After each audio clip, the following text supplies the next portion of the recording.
Hi guys, so this is my first video for my Degobabe page on Facebook and my YouTube channel.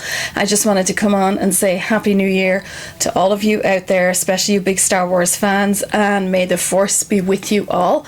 My channel is, of course, all about Star Wars, and I'm going to be talking about all the different things to do with the original trilogies of the 70s and the 80s, along with the prequels and all the movies to come. So I wanted to start tonight with talking to you about the Star Wars The Force Awakens. That nearly slipped my tongue there.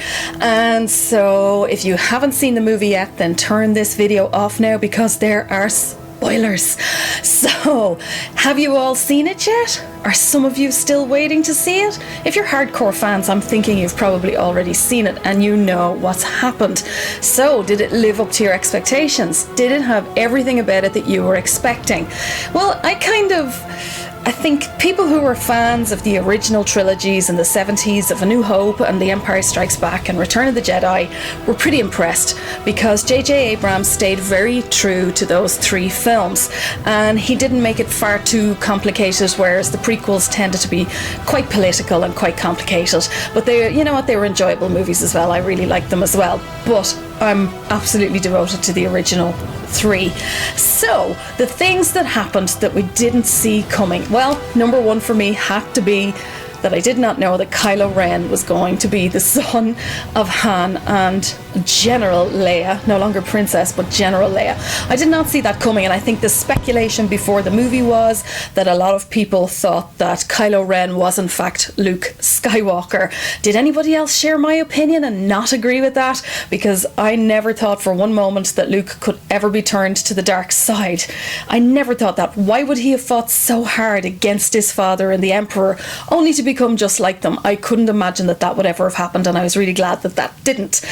The second thing, of course, which was a blow to all our hearts, was losing Han Solo on the bridge when Kylo Ren, or Ben, ooh, I wonder who he was named after, slayed him with that amazing lightsaber that he carries, and that was heartbreaking. I couldn't stop crying. I think the people sitting next to me in the movie theatre thought I was an insane person because I just cried so much during this movie. The other thing is the question behind Rey and Finn, the origins of Rey and Finn. Where do they come from? Well, I'm going to share my theories on it, and I would love to hear some of yours. So my first theory on Finn is that in fact he was stolen away maybe from Lando Calrissian. Could he be the son of Lando? Maybe.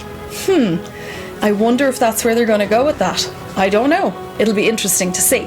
And the other one, of course, is Rey. Rey was abandoned on Jakku when she was just a child, left there by her family. And of course, when we think family, we all think of mother, father, maybe brothers and sisters. And actually, after going to see the film for the second time, I actually think...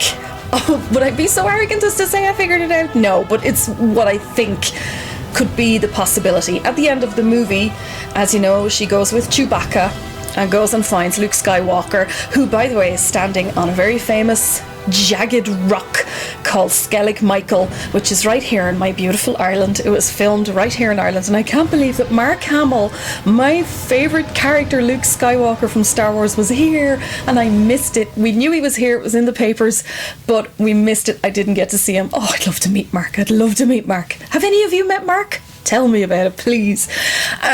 So when Rey arrived with that lightsaber and she walked up onto that hilltop and he turned, suddenly there seemed to be a lot of recognition between them, didn't you think? I mean, Rey started crying, so I think maybe she recognised Luke, maybe saw him as her father, not her biological father, but just as a father figure. Could it be that Rey is a Padawan? Was she one of the young Jedi children who was being trained by Luke Skywalker? Has Luke actually hidden all the children in different systems to protect them from the First Order? Could that be?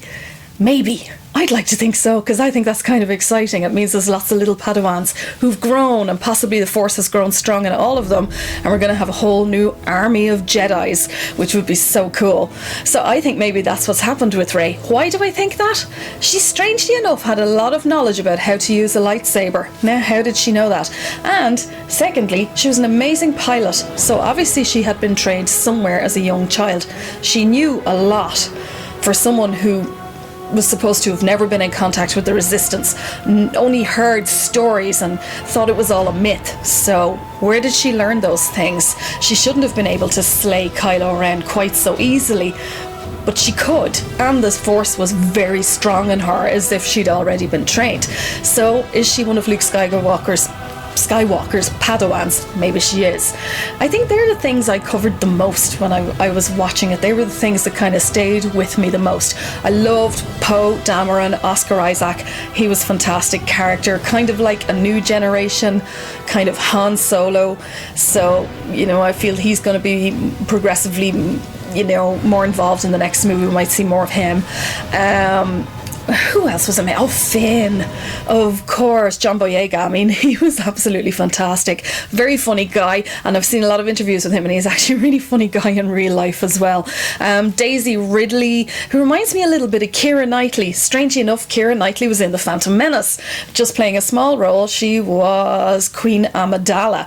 She was the decoy for Queen Amidala, who of course was Padme, Natalie Portman. So I thought that was a lot. She's a little bit like Keira Knightley. So that's it. I just wanted to say hi and put a face to Degobabe, and I hope that you'll stick with me. Give me all your comments, post your drawings, your sketches, your photographs, your autographs. Tell me all about the things you adore about Star Wars, and come and join me on this crazy ride that I've been on since I was a teeny tiny little girl, and I'm still on it now with Star Wars. So guys, have an amazing 2016, and I'll have another video for you soon. May the Force be with you. Bye.